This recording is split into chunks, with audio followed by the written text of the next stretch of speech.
এখন আমরা assembly language একটা প্রোগ্রাম করবো। সেটা হচ্ছে যে একটা ইনপুট নেব, সেটা পজিটিভ বা নেগেটিভ ওইটা আইডেন্টিফাই করবো আর কি। তো প্রথমে এখানে হেডার ফাইল নিয়ে নিছে ইনক্লুড এমইউ 806.inc। এরপরে এখানে মুভ এক্স কমা -5, অর্থাৎ মানে একুমুলেটর রেজিস্টারের ভিতরে এখানে -5 নিয়ে নিছে আর কি ইনপুট হিসাবে। যাই ইয়ে হিসেবে নিয়ে নিছে, ভ্যালু হিসেবে প্রথম ভ্যালু হিসেবে নিয়ে নিছে, যেটা যেটার সাথে কম্পেয়ার করছে। কারণ আমরা জানি কি কোনো কিছু পজিটিভ তখন হবে যখন এটা জিরো অথবা জিরো থেকে বড় হবে, আর নেগেটিভ তখন হবে যখন এটা জিরো থেকে ছোট হবে। এই লজিকে এটা কাজ করে, এই লজিক এটা কাজ করে যে কোনো কিছু পজিটিভ বা নেগেটিভ হয়, এই লজিকেই সবসময় কাজ করে।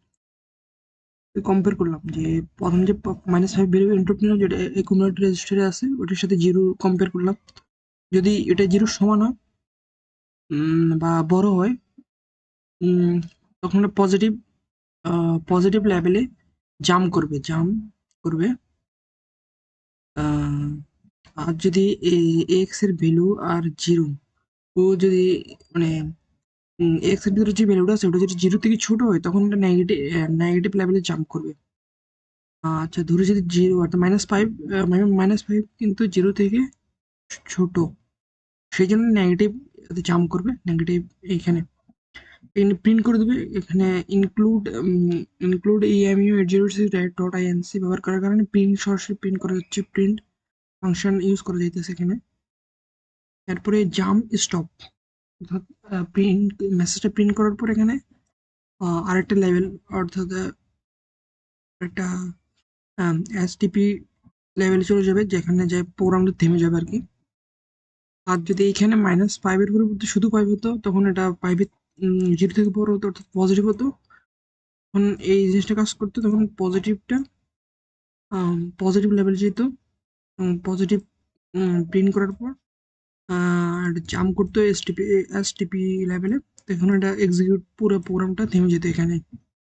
এখন আমরা প্রোগ্রামটা রান করে দেখতেছি।